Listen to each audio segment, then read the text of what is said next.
Bonsoir à toutes et bonsoir à tous. Eh bien, écoutez, bienvenue pour ce programme. Nous avons des programmes depuis le Covid, des programmes en ligne, le lundi et les jeudis.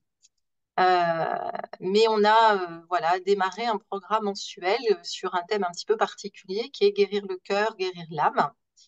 L'idée, c'est d'inviter des personnes qui peuvent partager leur chemin spirituel, mais aussi avec un éclairage psychologiques, ou en tout cas d'outils qu'ils ont pu expérimenter eux-mêmes. Et ce soir, donc, j'ai le plaisir d'accueillir le Aliwa. Donc, je vais peut-être te présenter brièvement. Donc, Laura Aliwa, pardon, c'est Laura Aliwa. Aliwa, en fait, a démarré très, très jeune son cheminement spirituel, 19 ans, donc c'est très, très jeune. Et donc, ça fait plus de 40 ans maintenant qu'elle est sur ce chemin intérieur. Elle a très vite voyagé puisqu'elle s'est occupée du centre de Rome, du centre de Raja Yoga de Rome avec une autre personne qui est toujours actuellement la responsable nationale. Et puis elle a voyagé, elle s'est occupée aussi, elle est allée au Maroc. Euh, donc elle a fait tout un chemin. Alors, je ne sais pas s'il y a eu d'autres voyages dans d'autres pays, peut-être j'en oublie entre-temps, tu préciseras. Et ce qui est intéressant aussi, c'est que Aliwa a fait un travail aussi voilà, de cheminement vers d'autres outils. Donc, elle est devenue somatothérapeute, donc un travail basé sur, on va dire, la thérapie à travers le corps, à travers des massages, voilà, pour aller débloquer des choses au niveau émotionnel, au niveau personnel.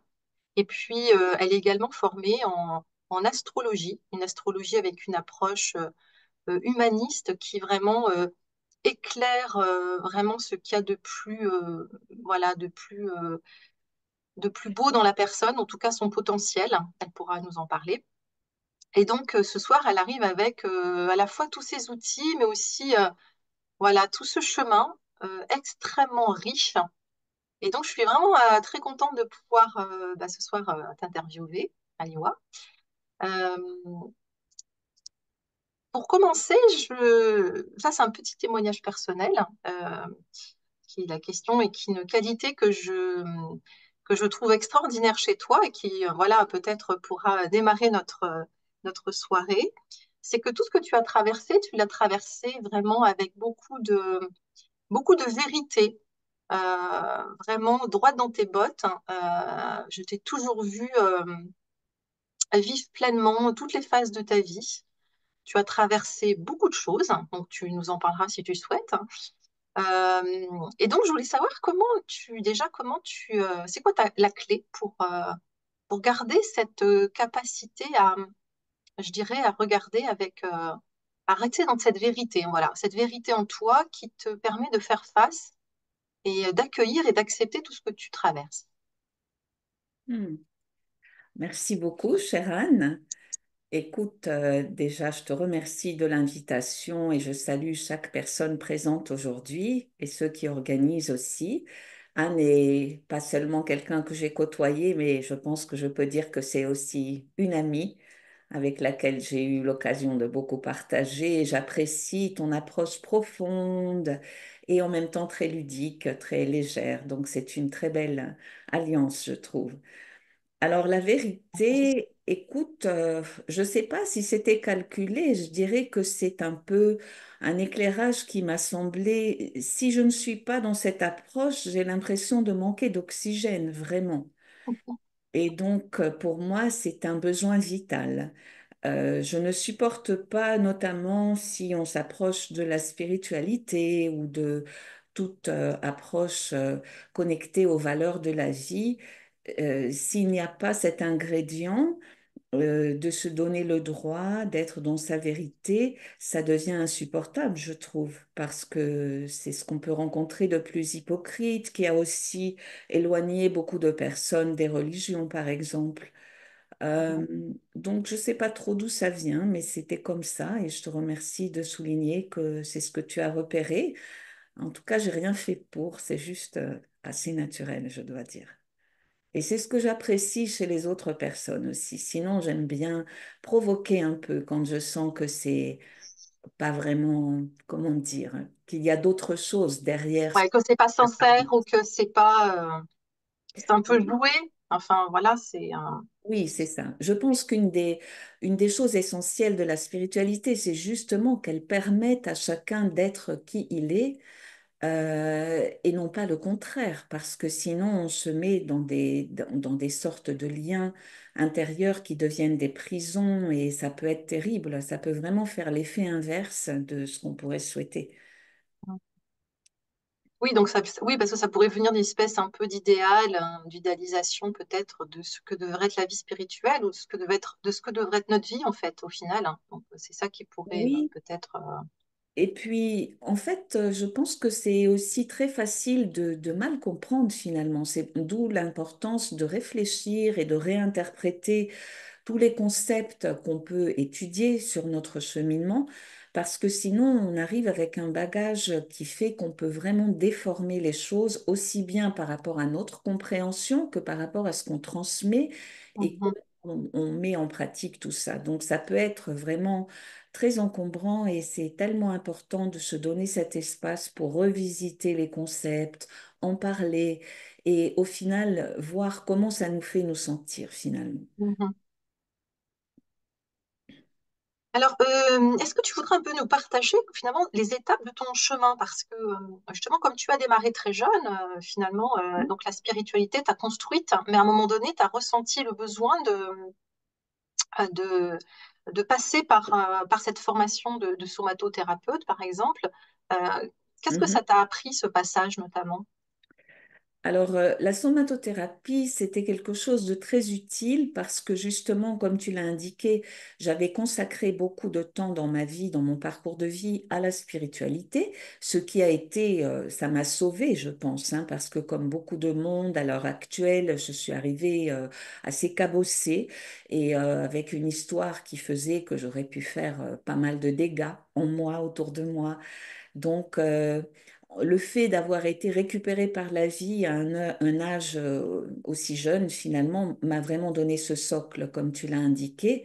Et je pourrais dire ce que j'ai le plus apprécié, ce que j'ai le plus reçu, euh, notamment ben, d'avoir un éclairage complètement différent sur ma vie, de pouvoir reprendre ce pouvoir qui est le thème de notre échange aujourd'hui et après, la somatothérapie, c'est une approche psychocorporelle qui donc va vraiment utiliser le corps comme espace de thérapie. Alors, je sentais vraiment que j'avais mal interprété justement la relation au corps et j'ai compris que le corps est un grand messager, majestueux d'ailleurs, parce il nous donne des messages et on peut s'en couper très facilement, notamment quand on est en mode survie. Donc, dans la somatothérapie, par exemple, j'ai découvert que cette méthode de survie, pour beaucoup de personnes, fait qu'on se coupe de nos émotions, c'est-à-dire de nos ressentis, et donc de nous-mêmes, de notre corps et des autres. Forcément, ça va ensemble. Mhm, Et au moment où j'ai senti cet appel, j'avais fait énormément de très belles choses extraordinaires, mais c'est comme si c'était pas équilibré. Il y avait toute une partie de moi qui était finalement tout à revoir et qui était dans un état assez désastreux. Euh, Mon corps, pour commencer, parce que j'avais compris et mis en place le fait que rien n'était trop difficile ou trop, je pouvais énormément travaillé, j'avais une capacité d'accomplir et c'était jamais, je ne mettais pas de limite. Donc je pouvais comme ça ne pas manger, ne pas dormir, etc. Et mhm. c'est que ça, c'était être très puissant, n'est-ce pas? Et Donc donc, ça, c'est pas le pouvoir intérieur. Donc, oui, mais tu vois, je l'ai mis, bon, ça m'a permis d'accomplir de grandes choses, hein, donc je ne dis pas que c'était complètement une perte sèche, mais pour autant, j'avais besoin de rééquilibrer. Et puis, je pouvais avoir cette cyclothymie émotionnelle qui faisait que je passais de l'euphorie au désespoir, que je pouvais aussi être très fragile dans mes relations aux autres, ou en tout cas très affectée. Donc, tout ça a attiré mon attention et m'a donné envie de revisiter mon histoire. Mais avant la somatothérapie, 14 ans après avoir commencé ce chemin du Raja Yoga, j'avais vraiment senti le besoin de faire une thérapie et de me rapprocher d'outils euh, de psychothérapie et de psychologie, donc notamment sur tout ce qui concerne la codépendance, la dépendance affective, les familles dysfonctionnelles, qui pour moi sont un sujet qui me passionne. Et voilà, et puis tout ça, c'est associé à beaucoup de choses comme la valeur de soi, tout ce qu'on peut ressentir comme faille ou comme inadéquatie lorsqu'on n'est pas dans dans cet amour et dans ce respect de soi finalement. Et du coup, il y a un lien que je fais très facilement, c'est comment je me traite et je me vois, ça va aussi être la façon dont je vais aborder les autres et être avec eux. Alors justement, dans le chemin pour reprendre son pouvoir intérieur, j'aime beaucoup cette notion de comment je me traite. Mhm. Euh, qu'est-ce que tu as alors il y a eu la phase Raja Yoga, spiritualité, ça t'a appris quelque chose, mais tu as dû Bien aller sûr. compléter par une autre démarche, hein. C'est intéressant que Non tu nous seulement ça m'a expliques. appris, mais c'est une bénédiction qui n'a pas de prix dans ma vie et qui continuera jusqu'au bout de ma vie, ça c'est sûr et certain. Je suis consciente de la différence que ça fait d'avoir pu avoir cette résonance en moi, de comprendre notamment ce qu'était ma réalité au-delà de quelque chose de strictement matériel et physique, mais aussi de comprendre les bénédictions que le temps dans lequel nous sommes ont, c'est-à-dire c'est un temps de reconstruction. J'ai retrouvé cette compréhension à travers d'autres outils aussi, comme l'astrologie que tu as mentionné. Mhm. Donc, pour autant, je pense que, par exemple, ce psychothérapeute que j'avais commencé dont j'avais étudié le travail, qui s'appelle John Bradshaw, c'est un Américain qui était prêtre à un moment donné de sa vie, puis qui avait laissé donc ce chemin. Et en fait, il parle beaucoup de la façon erronée avec laquelle on peut se rapprocher soit de la spiritualité, soit de la religion, qui consiste à y aller avec de la peur, de la culpabilité, du perfectionnisme euh, Mhm. et tout ça. Et alors, ça avait vraiment fait écho parce que effectivement, je m'étais rendu compte qu'il pouvait y avoir autant que dans une famille, c'est censé être beau et merveilleux, c'est la base de tout dans la société. Pour autant, c'est aussi là qu'il y a les plus grands dysfonctionnements et les plus grands abus et les plus grands dégâts qui sont commis. On a vu à quel point ça peut prendre des proportions, notamment pendant les confinements et autres moments. Et les violences conjugales, les souffrances qui sont générées par les relations dysfonctionnelles sont infinies. Donc, l'outil de faire ce travail sur moi avec une approche thérapeutique a été vraiment essentiel pour Mhm. remettre du clair dans tout ça, en fait. Mhm. Et est-ce que tu as senti donc concrètement qu'est-ce qui a bougé en fait à chaque étape, un petit peu, c'est-à-dire l'étape spirituelle. Donc c'était vraiment, voilà, j'ai une approche moins limitée de moi-même, hein, comme tu dis, tu Mhm. as redéfini peut-être qui tu es de façon spirituelle, mais peut-être tu peux le redire avec tes mots. Donc à chaque fois, cette relation à toi-même, donc cette Oui, façon dont tu alors. traites, comment elle a bougé en fait à chaque étape. Euh, Mhm. Alors, au début, la spiritualité, je dois bien reconnaître que ça a été un refuge, ça c'est sûr. J'étais dans une hum, période de ma vie où j'avais eu beaucoup de choses pas du tout évidentes, beaucoup de changements.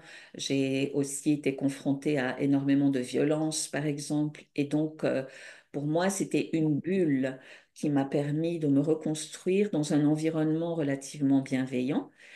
Et après on va dire un peu comment on appelle ça, la lune de miel, eh bien, j'ai commencé à ouvrir les yeux et à redescendre un petit peu et à aller dans la réalité.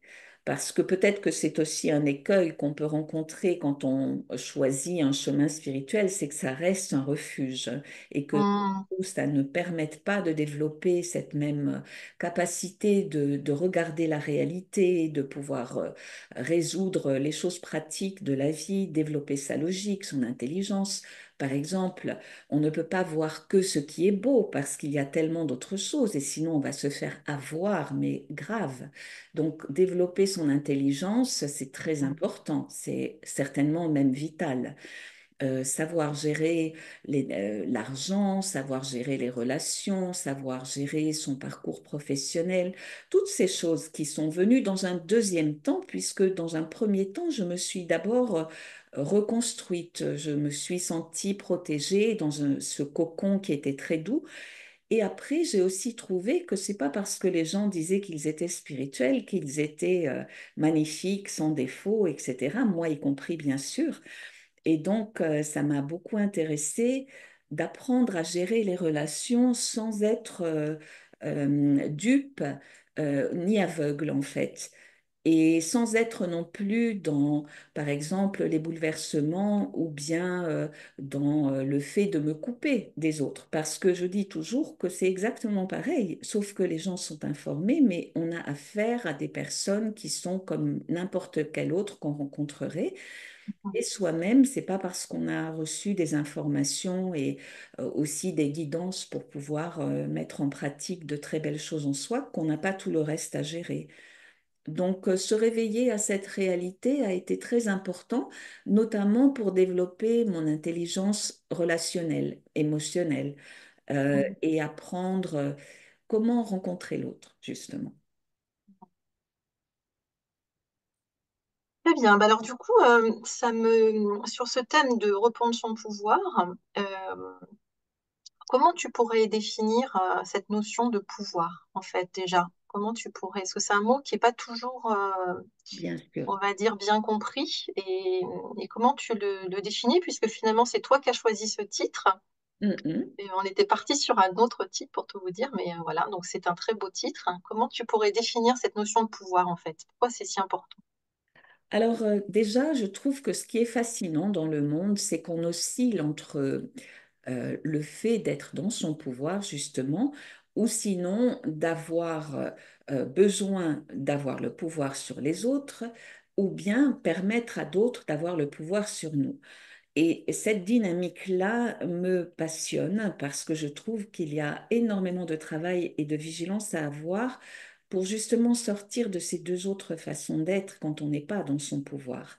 Donc, quand on veut avoir ce pouvoir sur l'autre, c'est peut-être même pas conscient, mais on va commencer euh, eh bien, à être abusif, à peut-être imposer des choses, à manipuler, à influencer, à imposer de cette façon qui ne sera pas bien perçue ou qui ne va pas permettre à l'autre d'aller dans son pouvoir, justement. Hum, Et quand on permet à l'autre de prendre le pouvoir sur nous, eh bien, on va aussi perdre cette prestance, cette capacité d'être ce qu'on est dans notre vérité. On va constamment avoir besoin de la validation de l'autre, de son soutien. On aura des attentes. On va être très perturbé si cette personne n'a plus cette même attitude où on va permettre aussi à l'autre de nous traiter d'une façon inacceptable. Et ça, c'est très, très, très courant et ça peut être très insidieux et on peut même ne pas vraiment se rendre compte de ce qui se joue si on n'est pas extrêmement attentif. Donc, une des choses que j'ai beaucoup appréciées, pour laquelle j'ai beaucoup de gratitude à mon chemin spirituel, c'est cette invitation à développer cette finesse dans notre attention, dans notre présence à soi pour pouvoir rester très conscient de ce qui se passe. Et hum, comment je fais pour sentir si je suis dans mon pouvoir ou pas? De nouveau, ça passe beaucoup par le corps, parce que hum, le corps est vraiment une boussole, en fait. Et en Occident, en particulier, comme tu l'as mentionné, j'ai vécu au Maroc où la façon d'être est encore tout à fait autre que celle qu'on côtoie ici en Europe. Mais en Occident, on est beaucoup dans sa tête, on est beaucoup dans le mental. Et moi, personnellement, je sais que quand je ne suis pas dans mon pouvoir, je me dissocie, mais vraiment. hum, hum, Donc, je peux commencer à faire des choses qui sont complètement déconnectées. Et ça, c'est un signal d'alarme même, parce que ça veut dire que je ne me suis pas rendu compte et que ceci est le résultat. Et donc, il faut énormément d'accompagnement à soi, de gentillesse avec soi et de conscience dans le sens d'être observateur de ce qui se joue et se demander très, très souvent comment je me sens, qu'est-ce qui se passe, où est-ce que je suis. Euh, Dès que je sens que je suis nerveuse, que je suis euh, déconnectée de ma confiance, de mon bien-être, c'est un signe que quelque chose doit être régulé, doit être rectifié. Et que c'est plus dans ce pouvoir. Donc pour moi, la définition du pouvoir, c'est justement d'avoir cet équilibre, cette sécurité intérieure et la capacité d'agir en phase avec soi-même. Et bien Mhm. sûr, ça va se refléter sur comment on va rencontrer les autres, tous les autres d'ailleurs. Euh, voilà, donc c'est beaucoup dans ce ressenti de ce qui se joue dans ma façon d'être avec les autres. Mhm. Et parfois, ce pouvoir, on va revenir à la notion de sécurité intérieure parce que c'est un thème aussi très présent dans ta vie. Euh, mais du coup, cette notion de pouvoir intérieur, est-ce que donc ça peut être avec les autres, mais parfois c'est avec soi-même, c'est-à-dire qu'il y a une part de moi qui, en fait, qui soumet, en fait, où je suis soumise, en fait, on va dire ça comme ça, à une part de moi-même Mhm. qui ne m'amène pas dans la bonne direction, qui me déconnecte, oui, peut-être, effectivement, de ce qui est important pour moi, de ce qui est essentiel, de ce qui est juste. Et donc, comment tu as cheminé pour, voilà, pour justement réactiver cette capacité à te remettre dans ce pouvoir et voilà, à te libérer de ça, en fait, de ces influences intérieures d'abord. Alors, après, c'est effectivement mon chemin et je n'ai pas la prétention de dire que c'est ce qu'il faut faire, hein, bien sûr. Mais comment j'ai fait? Déjà, pour moi, ce qui m'a semblé essentiel, c'est ce côté euh, de m'accepter profondément et Hum, totalement. Et ce que j'ai appris par ailleurs, c'est que c'est aussi l'attitude euh, souhaitable dans la spiritualité. On ne voit pas, par exemple, la source avec laquelle euh, on médite comme quelque chose, enfin voilà, une énergie qui serait pleine d'attentes, pleine de conditions, etc. Et si on fait pas ça avec soi, on est à côté, quoi. On est sur une autre approche. Donc, j'aime beaucoup me voir un peu à la troisième personne, comme on ferait avec un enfant ou avec un petit animal craintif. J'adore les animaux, donc je le dis de cette façon, avec amour, hein. Et c'est vrai que c'est tellement important de pouvoir recréer ce lien de confiance avec soi, d'apprivoiser toutes les hum, parties qui sont blessées, fatiguées, effrayées, de façon à pouvoir amener cette vision de soi confiante, justement. Et la confiance n'est pas du tout automatique, elle se reconstruit, elle peut avoir été particulièrement éprouvée, elle peut avoir été voilà, complètement erronée aussi. On peut avoir eu une confiance qui disparaît en un instant parce qu'on perd un rôle, un contexte extérieur, mais reconstruire tout ça en soi, c'est très important. Et donc, ça, c'est important. Oui. oui. Oui. Et accepter qu'il y a des phases. Par exemple, en Hum, somatothérapie, on travaille beaucoup sur nos besoins. Le stress vient vraiment du fait qu'on ignore, soit parce qu'on ne les connaît pas, soit parce que pour une raison X, on décide que c'est pas important ou qu'il faut pas, voilà, que c'est peut-être égoïste. On renonce à regarder ses besoins. hum, Et nos besoins sont très importants pour retrouver cette capacité de vivre sa vie en équilibre et de vraiment s'affranchir de tout ce qui pourrait euh, condamner cette démarche en fait. Et surtout de voir jusqu'où les autres pourraient me faire quitter ce chemin. Euh, voilà, c'est un peu comme pouvoir faire du bien aux autres, mais commencer par soi en s'accordant le bon équilibre, vraiment savoir mettre des limites. Pour moi, ça, c'est un autre sujet extrêmement important, avoir appris à mettre des limites. Or, si on a subi des abus, eh bien, cette capacité-là peut être complètement atrophiée. Donc, à reconstruire avec vigueur et avec détermination, parce que le monde est plein de prédateurs qui pourraient chercher justement des personnes qui vont avoir des frontières très fragiles, très faibles. Et parfois, les personnes ont besoin de cette validation, même si elle est abusive. Donc, ça peut nous emmener dans des routes qui sont très déconnectées de ce pouvoir intérieur, justement. Alors, j'ai plusieurs questions à te poser, parce que c'est Mm, assez riche.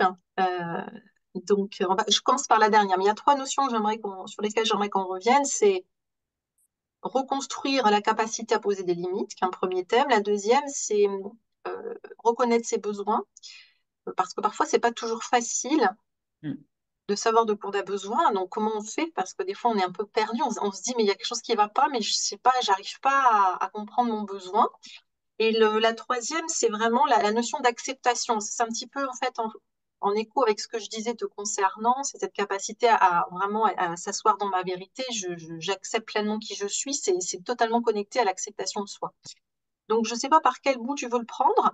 On peut mhm, peut-être commencer par la fin sur comment reconstruire des limites. Parce que les abus, sans aller dans des abus extrêmes, hein, qui peuvent être physiques, sexuels, ça peut être des abus psychologiques. On a tous plus ou moins une histoire, hein, il y a un curseur plus ou moins important pour chacun. Avec cette notion d'abus, comment je reconstruis ces limites en fait? mm. Bah déjà, prendre conscience de ce que j'ai pu vivre et pouvoir le nommer, pouvoir me rendre compte de ce que ça a pu créer comme comportement en moi. Donc, ce cheminement de revenir dans sa propre histoire pour comprendre ce qui a pu se passer de façon pratique, hein, les personnes que j'ai côtoyées, comment j'ai été traitée, tout ça, ça a besoin d'être conscientisé et ensuite de voir ce que je fais avec ça. Parce que si on a subi de la maltraitance, par exemple, on va aussi être maltraitant avec soi, avec les autres, ou bien on va accepter comme si c'était la norme. Donc mettre des limites, eh bien, je trouve que on a besoin de pratiquer. C'est pas facile parce que ça peut être très difficile quand on n'a pas cette habitude, justement. On peut se sentir coupable de ne pas toujours donner plus que notre force, de ne pas Mhm. toujours être disponible, de ne pas toujours dire oui. Euh, D'ailleurs, c'est très intéressant parce que je me souviens d'une réflexion que l'une des responsables, la responsable même de cette organisation, qui pour moi a eu un rôle très important, Sister Jayanti, avait fait un commentaire dans le Raja Yoga, dans les enseignements, il est dit qu'il ne faut pas dire non, parce que c'est très beau d'avoir cette envie de servir, d'être disponible, etc. Mais elle disait que c'était mal traduit. Ça vient d'une expression sindhi qui en fait dit il ne faut pas ne pas répondre. Vous voyez la nuance, c'est Mhm. très différent, très très différent. Ne pas répondre, ça voudrait dire ben, je te calcule pas et je te laisse dans ton imagination. Mhm. C'est une forme d'abus aussi, hein. Donc ça, c'est pas très cool pour l'autre personne et c'est pas voilà, c'est pas très sain quoi. C'est un peu toxique. Mais le fait de mettre des limites, c'est justement, par exemple, savoir dire non. Non, non. Et des fois, juste non. Pas justifier, expliquer ou moi-même me sentir non, peut-être que j'ai pas envie, c'est tout. J'ai le droit Mhm. de ne pas avoir envie. J'ai le droit. Et ça me permet aussi de m'affranchir de cette idée que je suis le sauveur du monde, par exemple. Alors peut-être que je vais pas y aller comme ça, mais dans cette idée, moi je viens notamment de beaucoup de cette empreinte que rien n'était jamais trop ni trop difficile. Et donc non, à un moment donné, le monde est plein de personnes de bonne volonté, donc je n'ai pas besoin de me sentir investie de toutes les responsabilités. Mhm. Et donc, par exemple, ça, c'est une forme de poser des limites. Après, si quelqu'un nous traite d'une façon incorrecte, là, c'est très, très, très important d'apprendre à mettre des limites aussi. Alors, au Mhm. début, c'est pour ça que ça demande une pratique. Ça peut être compliqué. Comme je te disais quand on s'est parlé l'autre jour, moi j'ai longtemps oscillé entre mourir ou tuer. Mais je le dis, voilà, c'est comme ça, hein. Alors, soit je meurs et dans ces cas-là, je perds tous mes moyens, soit la personne va passer un mauvais moment, ça c'est sûr. Mm, Mais qu'est-ce qu'on fait entre les deux, quoi?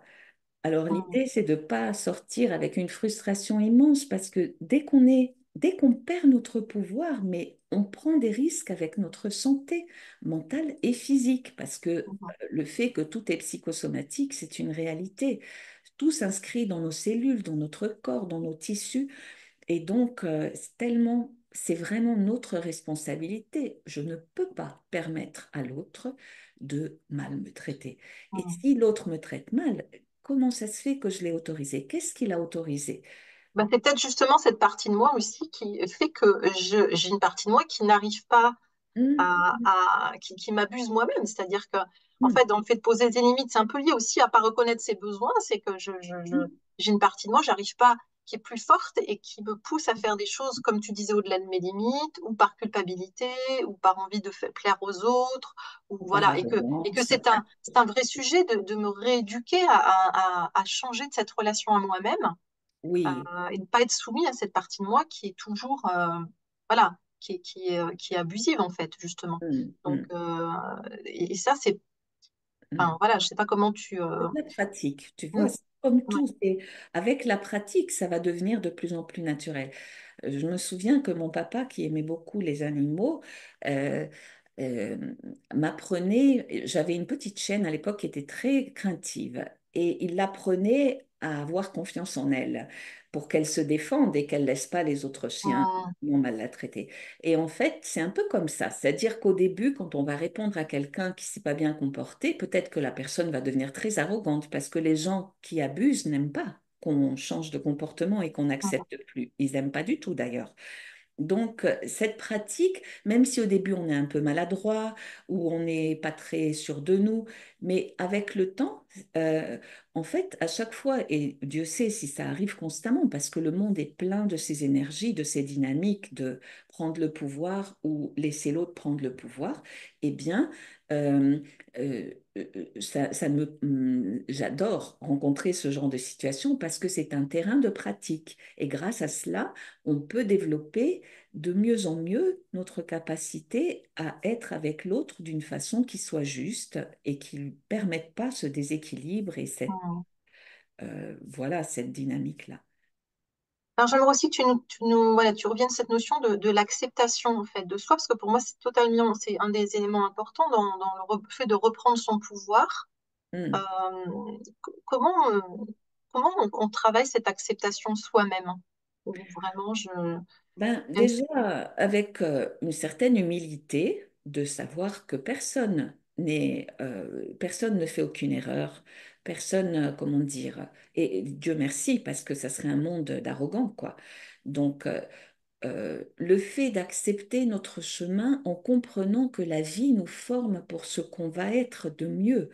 Ça, c'est aussi quelque chose que j'ai trouvé en observant la succession des événements. Il y a une continuité, il y a un fil conducteur qui fait que véritablement la vie est extraordinaire. Elle est notre profonde associée, notre grande associée pour nous emmener vers ce qu'on est de mieux. Donc, Non, vas-y, je reprends la phrase, c'est accepter notre chemin, euh, attends, accepter que notre chemin nous forme pour ce que l'on on va être de mieux. C'est ça, hein, en fait. Alors, non, c'était juste un constat que la vie nous forme pour ce qu'on va devenir de mieux. Mais ce que j'ai à accepter, c'est le fait que ça passe par pas mal de choses qui sont loin d'être tout extraordinaires ou tout exemplaires. Euh, Bien sûr que je peux aspirer à être la meilleure personne, mais je vais aussi avoir mes échecs, avoir mes tares, mes insuffisances. Et qu'est-ce que je vais faire avec ça? Est-ce que je vais en avoir honte? Est-ce que je vais les cacher? Est-ce que je vais agresser ceux qui pourraient le percevoir? Il faut bien que je fasse quelque chose. Est-ce que je m'aime déjà? C'est très important. Et si je ne m'aime pas, qu'est-ce que je n'aime pas? Qu'est-ce que je pourrais faire autrement pour m'aimer? C'est quoi mon problème si je ne m'aime pas? Si je Mhm. deviens un mendiant, pour que les autres m'aiment à ma place, ça va me mettre dans une situation très inconfortable. Donc tout ça, c'est un cheminement aussi, mais s'accepter, pour moi, c'est juste vital. S'accepter même quand l'autre n'a pas du tout aimé ce que j'ai été, parce que sinon, si je commence à couper et à me refuser, je vais absolument pas pouvoir aller vers quelque chose de plus positif ou de plus réussi dans ma vie. Mais Donc, est-ce que des fois, toi, parce que aussi c'est ta force, c'est ta force, mais est-ce que des fois, tu as conscientisé cette démarche de t'accepter toi-même? Où ah tu t'es ben dit, oui, totalement, mais là, vraiment, je vais faire un... Voilà. mais bien Hmm. sûr. Et comment tu as fait, en fait? Qu'est-ce qui t'a aidé, en fait, à faire ça? Ben, tu sais, un peu comme je disais tout à l'heure, c'est un peu de le voir à la troisième personne, c'est-à-dire de me parenter moi-même, de vraiment me prendre avec... euh, bon, aussi, ça passe parfois par des choses où je vais devoir prendre des décisions qui sont pas toujours agréables ou faciles, hein, notamment pour tout ce qui concerne changer certains comportements qui sont toxiques ou néfastes, par exemple, mais y aller avec quelque chose qui puisse être durable. Parce que si c'est trop, comment dire, radical, il y a un moment où ça va plus fonctionner. Et voir aussi comment je me sens au quotidien. Si je me sens déprimée, si je me sens triste, si je me sens démotivée, c'est pas normal. C'est-à-dire, il y a quelque chose que je dois entendre et comprendre et au final accepter pour pouvoir sortir de cette impasse. Donc ça passe par des moments comme ça, parce que de nouveau, ce sont des régulateurs, mais l'idée, c'est de ne pas y rester pour toujours, ou Hmm. comme si c'était normal ou acceptable, justement. Ouais. Donc Mhm. il y a un moment pour se remonter les manches et se tirer du trou. Alors, dans aussi la reprise de pouvoir, c'est aussi la vision que tu dis. Enfin, c'est une vision qui, je trouve, nous remet dans notre pouvoir, de lire la vie comme si, tu disais, les événements aussi, enfin, dans ton approche un petit peu, hein, que tu as peut-être apporté l'astrologie, mais c'est les événements en fait, qui te mettent à ton service. Je trouve que, enfin, en tout cas, la lecture que tu as, toi, de la vie, je trouve, met dans une posture puissante. Parce que ça, c'est vraiment lié à l'espoir et à Oui, quelque oui. chose où vraiment tu abordes les événements d'une Et manière totalement différente. Donc, elle dit ce mot magique, Anne. Tu vois, l'espoir, pour moi, c'est ça le pouvoir. mm, Personne n'a le droit de m'enlever l'espoir, mon Dieu, personne. mm, Et moi aussi, je n'ai pas, comment dire, d'intérêt à perdre ça. Donc, réallumer cette flamme de l'espoir, c'est juste tellement essentiel. Et mm, ça se travaille. En fait, tout ce qu'on est en train de dire, c'est en réalité extrêmement coûteux et extrêmement difficile, mais extrêmement passionnant et ça vaut le coup. On peut aussi ne pas aller dans autant de résultats ou de bénéfices, mais moi, ça m'appelle énormément de faire le travail qui va avec pour arriver à tout ça et en même temps savoir, par exemple, adorer ma vie au quotidien. Et c'est une attitude. adorer ma vie, ça c'est génial au quotidien. Mais oui, mais oui, c'est ça la magie. Sinon, on vit une vie qu'on subit. Tu vois, le pouvoir, c'est aussi ça. C'est, on Alors entend le... comment tu fais pour adorer ta vie au quotidien, toi? Vas-y. Eh ben, je ne sais pas la vivre autrement. Donc, je suis obligée de le faire comme Oh ça. mince alors. Mais c'est vrai, je t'assure, même si je fais le ménage, si je fais n'importe quoi, j'ai besoin d'être heureuse dans ce que je fais, Mais, d'être mais bien. comment tu le fais le ménage alors pour t'aies autant de bonheur à faire ton ménage? Alors, ça peut être que j'écoute quelque chose en même temps, que je mets une musique, que je pense à quelque chose, que je me suis... Déjà, pour moi, le ménage, c'est, tu sais, on dit que c'est la méditation des bouddhistes, et c'est quelque chose que je fais très religieusement, finalement, parce que je Mhm, sens qu'en faisant le ménage au quotidien, je prépare un environnement qui va être idéal pour me permettre de rester dans cette énergie. mhm, Donc, je le fais très consciemment. Souvent, je vais en haute mer dans la journée, mais je commence et je termine la journée en faisant en sorte de remettre de l'ordre et de la propreté, justement pour ce que ça... Tu sais, on est des magiciens, on transforme l'énergie constamment ou pas. C'est-à-dire, on a cette Mhm. capacité, en tout cas énergétique, de renouveler l'énergie. Et ça, c'est extraordinaire. Personne ne peut nous l'enlever. Donc, réguler ça pour soi et aussi pour notre quotidien. Et adorer sa vie, pour moi, ça fait partie d'une observation euh, finalement euh, qu'est-ce qui nous anime? Rester animé, c'est tellement important. Sinon, c'est horrible et puis on va être un poids pour les autres aussi. Tu sais, quelqu'un qui a toujours besoin qu'on lui remonte le moral, qui n'est jamais dans son énergie. Alors, il y a plein de gens comme ça et on ne va pas les accuser, mais en même temps, c'est quand même pas l'aboutissement non plus.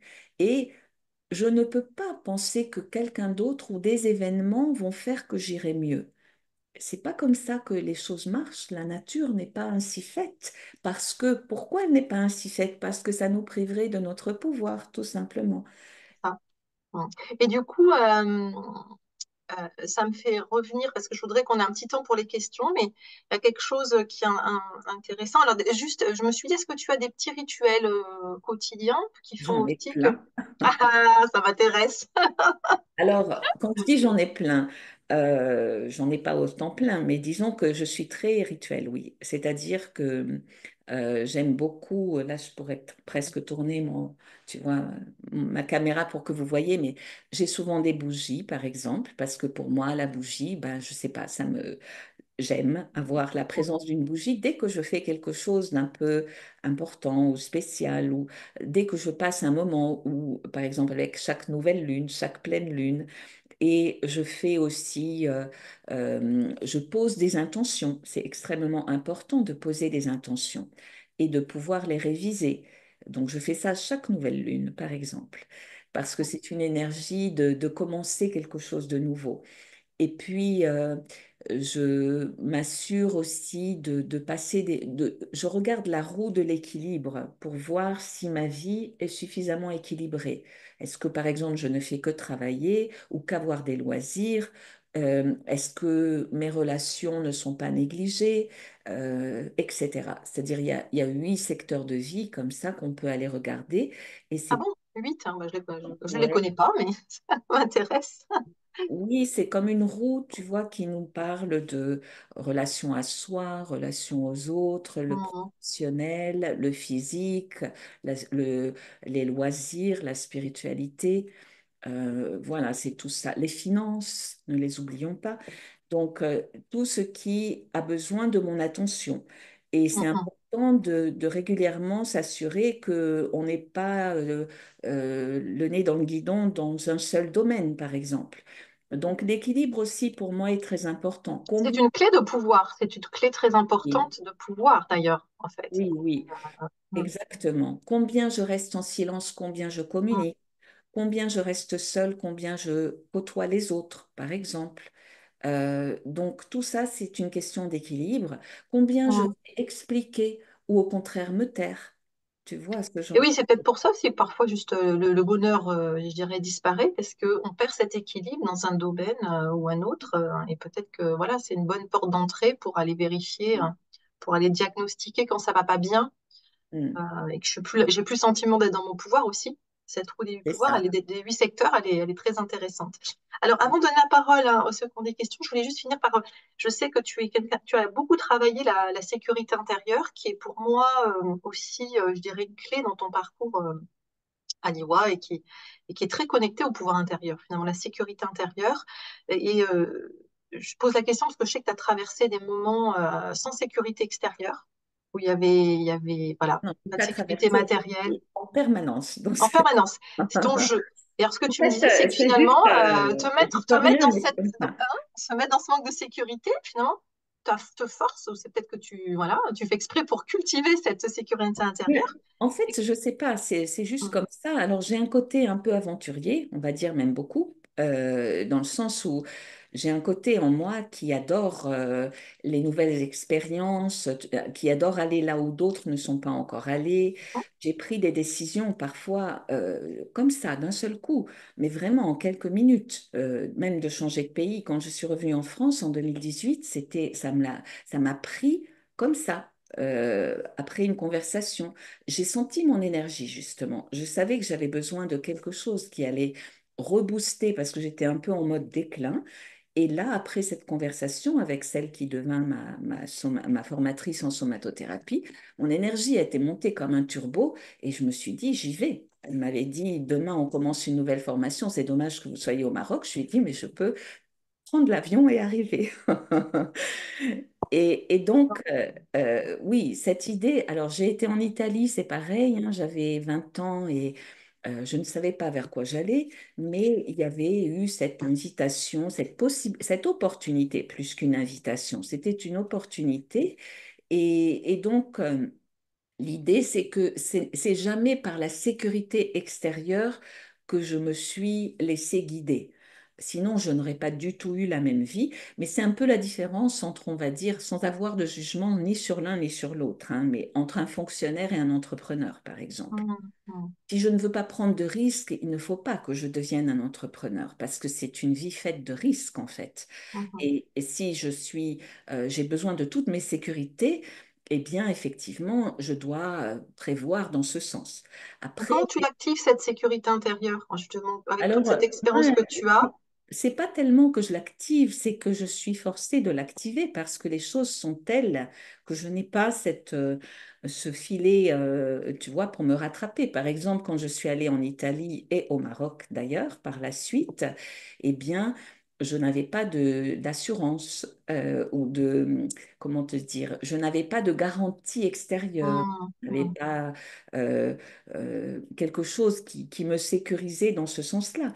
Donc, c'était un choix, hein. J'aurais pu rester en France toute ma vie, mais quelque chose d'autre, d'autres activités m'attiraient et faisaient que ça n'a pas été une condition. D'ailleurs, j'ai un peu fait ça toute ma vie. Quand j'ai commencé la somatothérapie, ma formatrice m'a dit, tu sais, on n'est pas reconnu par l'État. Et je lui ai dit, ça m'est tellement égal. C'est-à-dire, pour moi, après, j'ai compris qu'en France, c'est intéressant quand même, ce côté-là, il est pas mal présent. Mais voilà, je me suis jamais trop souciée euh, de ce qui allait se passer. J'ai eu une espèce de confiance en la vie. Presque, j'ai envie de dire, plus qu'en moi-même, j'ai une confiance en la vie qui... Mhm. Donc euh, ça, c'est ta clé, quand même. C'est ça qui t'amène cette sécurité intérieure. C'est cette oui, confiance profonde dans la oui. vie. Ça ne Mhm. veut pas dire que je ne le sens pas au plus profond de mes entrailles, hein, parce Mhm. que je t'assure que par moments, ça peut être particulièrement voilà, appelant et éprouvant, mais pour autant, je suis contente de pouvoir, parce qu'on ne peut pas toujours aller dans des choses déjà construites, il y a un moment pour construire Mhm. quelque chose. La Je maison. voulais que aussi, juste pour terminer, tu nous racontes cette petite expérience où tu étais au Maroc et puis il y avait un souci financier, puis le banquier t'appelait.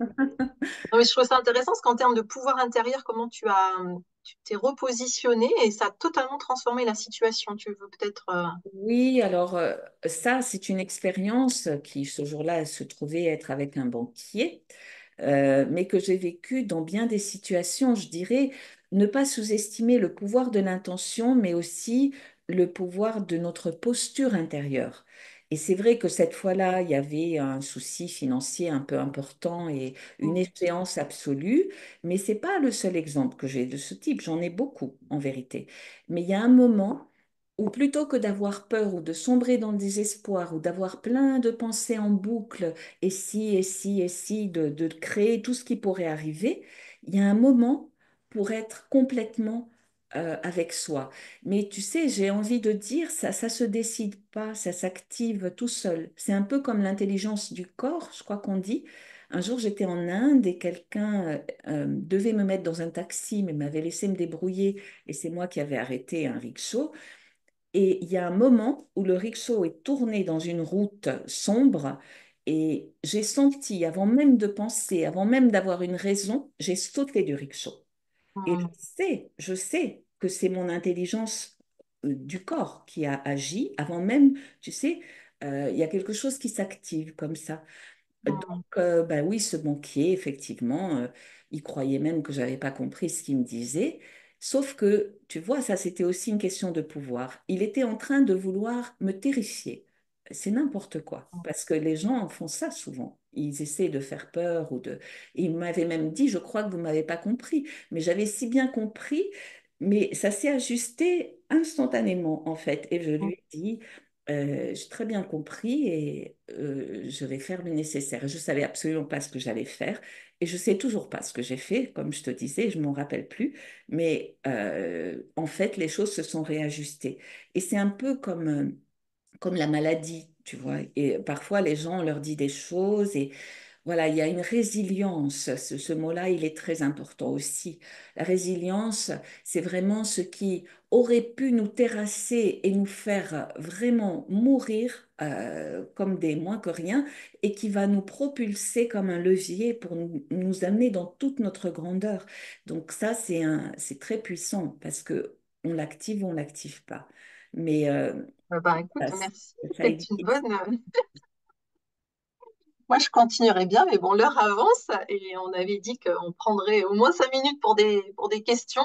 Donc, on est désolé, hein. C'est vrai que Aliwa a un parcours très riche, donc j'aurais eu plein de questions à te poser encore, mais voilà, on va laisser peut-être le temps de parole pour les personnes qui souhaiteraient poser des questions et on voudrait quand même finir par quelques minutes de méditation que Aliwa va nous proposer sur ce thème du pouvoir, de retrouver son pouvoir. Alors, est-ce que vous souhaiteriez poser des questions? Donc, je vois que... Alors, je fais un petit coucou à Sandra, Sandra Texier, je vois que Sandra est connectée, donc ça me fait très plaisir. C'est une personne qui habite dans le Nord. Donc, bonsoir Sandra, que j'ai connue. C'est bien quand on arrive à mettre des visages, hein. Voilà, on Hmm. a Daniela aussi, qui est en Belgique. Il y a des personnes du Maroc qui Une sont personne du très proches. Maroc. Waouh, c'est international ce soir. Il y a des chers amis On a aussi. Caroline. Bonsoir Caroline. Mhm. On a Goody. Alors, Dali. est-ce que vous souhaiteriez poser une question, si vous, est-ce que vous avez une question brûlante à poser à Aliwa? Hmm. Ah, on a... il y a des personnes du Maroc qui te font coucou, Aliwa. D'accord, Alors, hein, je ne les c'est vois pas, mais Safiedine Patia. oui, Fatiha et peut-être Asma, sa sœur. Je ne sais pas Voilà, si c'est c'est ça. possible. C'est ce Elles te qui. font coucou, mais c'est parce que Oui, tu ça vois pas, dépend. en fait. Non. Bonsoir Laura, ça Bonsoir fait Laura. plaisir de te voir et de t'entendre. Ouais. Et le Maroc est dans mon cœur. Comme avait dit quelqu'un, le Maroc est dans le cœur de Dieu et Dieu est dans le cœur du Maroc. Et moi, c'est Mm. pareil. Il est dans mon cœur et je suis peut-être dans son cœur aussi. Et tu es dans nos cœurs aussi, Laura. En tout cas, dans Oui. le mien. Et dans le mien aussi.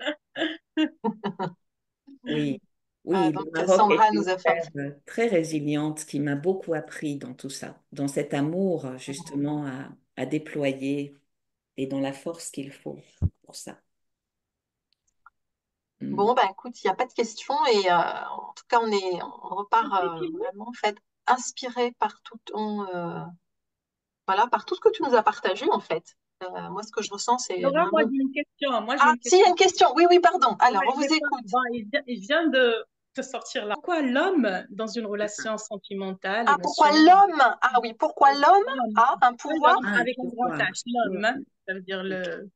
l'âme, le masculin, dans le corps masculin, voilà, Oui, un un pouvoir. pouvoir sur la femme dans la relation amoureuse. Mm, En tout mm. cas, Ok, très bien, donc, merci pour la pour question. vous, Ça nous ramène un petit peu à l'essence de cet enseignement du Raja Yoga, Asma, qui nous invite à développer autant nos qualités féminines que masculines, justement pour sortir de l'emprise. Ça, c'est un mot que j'ai pas encore prononcé aujourd'hui, mais qui est tellement connecté. Mm, Je suis sous emprise, eh bien, je vais être malheureuse. Et si j'ai besoin pour ma sécurité que quelqu'un soit sous emprise, ça sera aussi quelque chose qui va pas créer de l'harmonie et du bonheur durable. Après, tout ceci s'équilibre pour ne pas devenir non plus imperméable. Donc, aller dans notre vulnérabilité, pouvoir rencontrer l'autre sans mettre que des barrières et vivre enfermé dans une carapace, c'est aussi très important.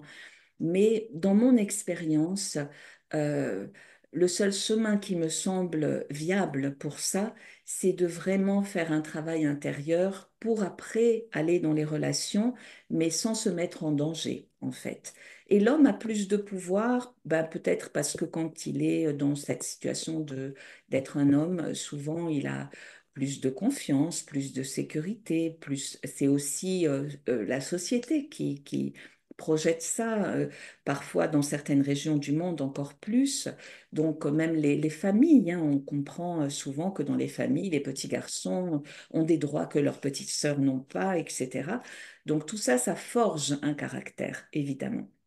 De la même façon, si j'ai eu un père très protecteur, très aimant, très reconnaissant, qui voyait mes qualités, qui m'a permis de me développer, ça va me donner une sécurité très différente. Mais en fait, quoi qu'il en soit, l'intéressant, c'est d'apprécier, de pouvoir soi-même devenir libre, d'avoir besoin de l'autre et pouvoir rencontrer l'autre dans cet amour et ce respect qui ne sera pas conditionné par mes besoins. Parce que ça, c'est le problème, c'est quand j'attends de l'autre de combler mes besoins. Ça ne veut pas dire que je ne vais pas pouvoir en parler à cœur ouvert, mais vous voyez, il y a une ligne à ne pas franchir si on ne veut pas ben, tout rater finalement. Mhm. Parce que les attentes, c'est très toxique dans une relation. Mhm. On peut s'inspirer, voir aussi, mais finalement on dit que l'homme a du pouvoir, mais moi pour avoir vécu au Maroc, j'ai trouvé que c'est les femmes qui ont le pouvoir, malgré ce qu'on pense. Mon Dieu, je me C'est Non, vrai, suis... ça c'est dépend mieux. qu'est-ce qu'on dit par avoir du pouvoir, hein, finalement. Oui, mais dans le sens, tu vois, de justement de pas être soumise, de pas se laisser faire, de pas laisser Mhm. quelqu'un d'autre décider. Les apparences sont parfois très trompeuses au final. Donc ce pouvoir qu'on attribue à l'homme, finalement, il est peut-être très en apparence. Et puis on trouve que dans chacun de nous, par exemple, les femmes au pouvoir aujourd'hui, malheureusement, souvent utilisent des qualités masculines. Et quand on parle de soft power, de revenir dans cette énergie féminine de soutien, etc., c'est autre chose. C'est pas trop ce qu'on voit le plus dans le monde aujourd'hui. Après, il faut développer aussi son côté masculin, par exemple ne pas trop aimer. Il y a ce livre qui avait eu beaucoup de succès dans les années, je sais pas quoi, Elle n'a Les pas femmes trop aimé. qui aiment trop. Et Merci oui, Laura. c'est tellement important. Ne pas trop aimer, ne pas être trop Mais généreux. pourquoi les femmes aiment trop? Je crois qu'il y avait un livre comme ça, hein. Pourquoi les C'est femmes ça. aiment trop? Oui, et oui, Mm. et oui. C'est trop émotionnel. Peut-être effectivement, il n'y a pas assez d'équilibre entre mon pôle masculin et féminin, et peut-être il y a peut-être une tendance à...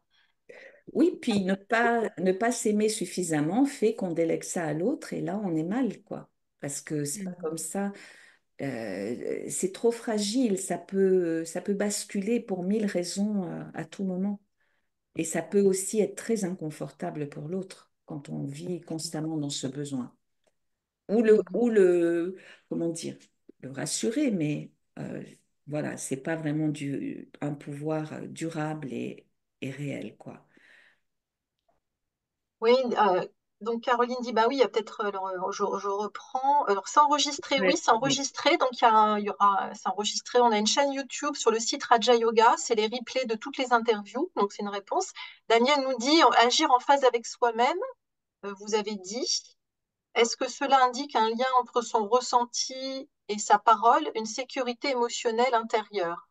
Hmm. Oui, oui. Voilà. Alors, évidemment, connaître ses besoins et agir en fonction de ça, bien sûr. Parce que si on connaît nos besoins et qu'on les ignore, ça ne nous sert pas beaucoup, quoi. Donc, c'est très important. Mais des fois, on n'aura pas besoin d'expliquer ou de dire, mais vraiment d'en être conscient et de faire le nécessaire, c'est très important. C'est vital même, c'est vraiment vital. Il y a beaucoup de gens qui tombent malades parce qu'ils n'ont pas su regarder leurs besoins. Beaucoup de femmes qui font des cancers du sein, par exemple. Une amie somatothérapeute me disait que c'était souvent des femmes qui avaient ignoré leurs besoins en voulant trop aller dans cette énergie de pouvoir factice, vous voyez, Mm. un pouvoir agressif et pas un pouvoir soutenant. Donc, il y a beaucoup de nuances à regarder. Caroline, bonsoir. Pas besoin d'être aimé. Mais non, Par du besoin besoin. d'être aimé. Ah, par besoin d'être aimé, je croyais. Comme j'avais vu le point d'interrogation. Alors, je pense que c'était suite peut-être à, je sais pas, c'était peut-être Caroline, c'était peut-être D'accord. par rapport à la question sur l'emprise, il y a le besoin d'être aimé, etc. Oui, oui, oui, Bonsoir. bien sûr, bien sûr, bien sûr. Euh, En tout cas, non, je croyais que tu disais pas besoin d'être aimé, point d'interrogation. Et je disais, mais si, bien sûr, c'est l'amour, c'est le fil conducteur de tout. S'il n'y a pas d'amour, il n'y a pas de vie, quoi. Mm. On va pas Mm. être heureux, ça c'est sûr. Mais après, il y a beaucoup de choses à ajuster pour euh, générer cette énergie. Mm. Il y a Oui, quelqu'un qui c'était ça. voulait parler? Mm. Non, c'était dire que est-ce que c'est par besoin d'être aimé que les femmes font ça pour avoir de la reconnaissance, pour Mm. Oui, voilà, et que parfois il y a aussi le noyau, ce qu'on appelle le noyau de la dépendance, c'est-à-dire qu'à un moment donné, les femmes parfois se retrouvent dans une situation de dépendance vis-à-vis des hommes aussi. oui, oui, Euh, tout à fait. Et enfin, pour moi, c'est des questions sociologiques, historiques, enfin, très, très profondes sur, en fait, la relation homme-femme, beaucoup de choses à déconstruire. Il y a l'aspect psychologique, c'est vrai, ou spirituel qui aide beaucoup pour se positionner, mais après, avoir connaître aussi le contexte, ça Mm. permet aussi de comprendre, les comportements et la Tout à structure de la fait. société aussi, qui est Oui, tellement, imprégnée de ces choses-là.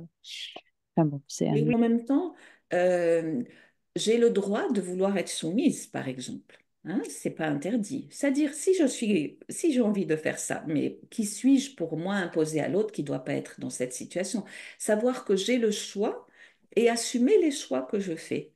Il y a des couples traditionnels qui ont vécu des vies entières ensemble de façon finalement pas pire que d'autres couples. Mm. Et voilà, c'est juste une question de choix, choisir. Et là, puisqu'on parle de reprendre son pouvoir, c'est vrai que des fois aussi, la vie peut être assez inattendue et nous priver de tout ce qui nous avait soutenu pendant une période de notre vie. Donc, souvent les femmes trouvent, enfin, la résilience, elle fonctionne dans des moments comme ça aussi, hein, où on découvre, je me souviens d'une amie dont le mari a eu un très grave accident, ben, du jour au lendemain, elle s'est retrouvée à tout faire. Il y a beaucoup de femmes comme ça, dont les maris sont partis soit à la guerre, soit ils ont eu d'autres ennuis. Et voilà, il y a un moment, quand on disait tout à l'heure, c'est pas comme si on disait, bon, alors qu'est-ce que je vais faire? Comment je vais faire? Il y a un moment où on fait. Mm. Il n'y a pas d'autre choix. Et c'est là que la vie nous fait un cadeau, finalement. Alors, Magda nous demande qui honore parmi les participants. Alors, Magda, donc bonsoir Magda. Je ne sais pas d'où tu es, mais en tout cas, ah bah, je vous tutoie, hein, je suis désolée.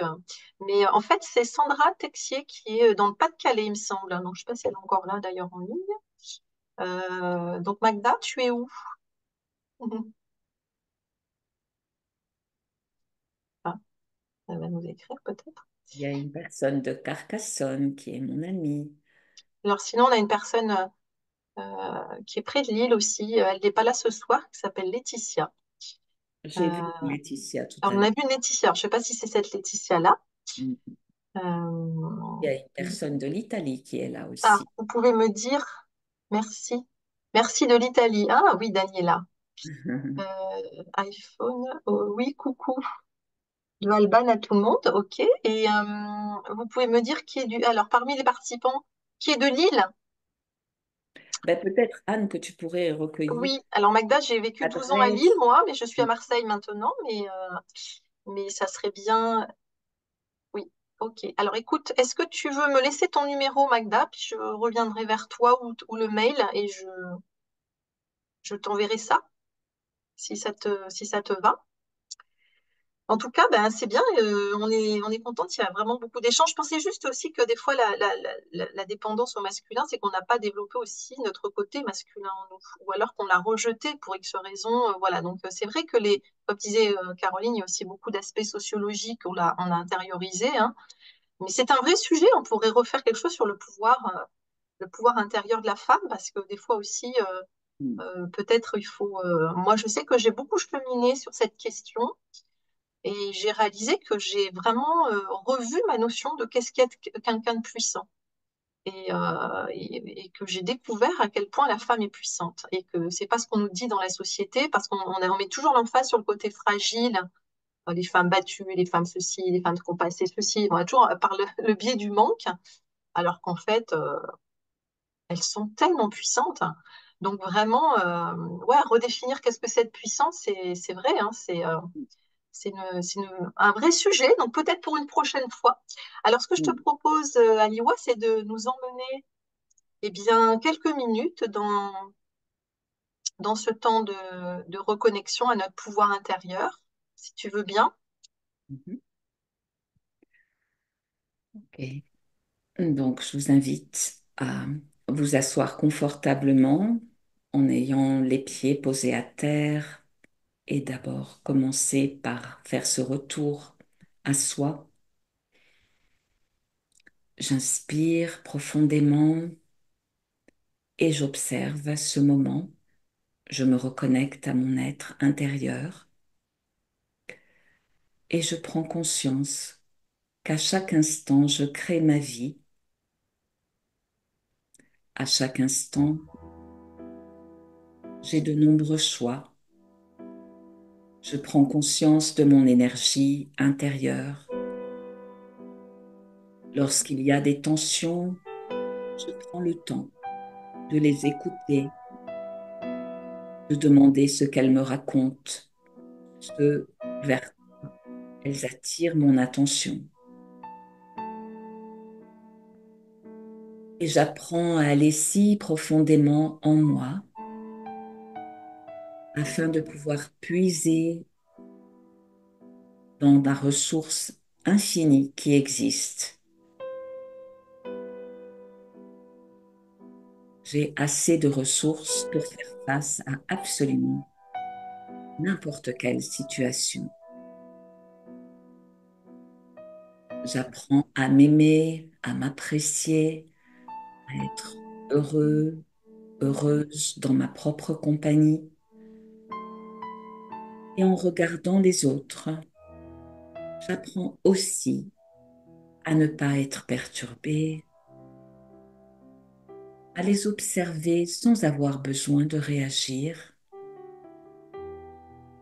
à leur souhaiter le meilleur pour ce qu'ils ont à accomplir, tout comme moi aussi. J'ai besoin des meilleures énergies pour accomplir ce que je dois accomplir. Nous sommes ensemble, mais nous sommes seuls dans notre propre chemin.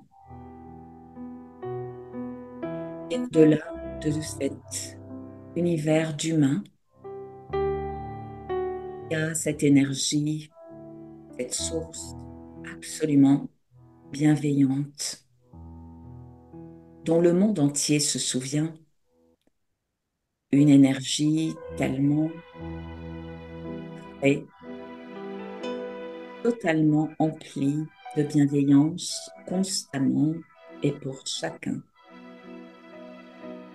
Et j'apprends à apprivoiser cette autre relation invisible afin de pouvoir ne jamais être en manque par rapport à mes besoins, de pouvoir réguler et ajuster autant que nécessaire. Cette source est le point de référence de l'univers, me permet de recharger mes batteries intérieures, qui me guide, m'éclaire, m'anime et me permet de refaire le plein d'énergie, de retrouver mon pouvoir, ma dignité, ma splendeur.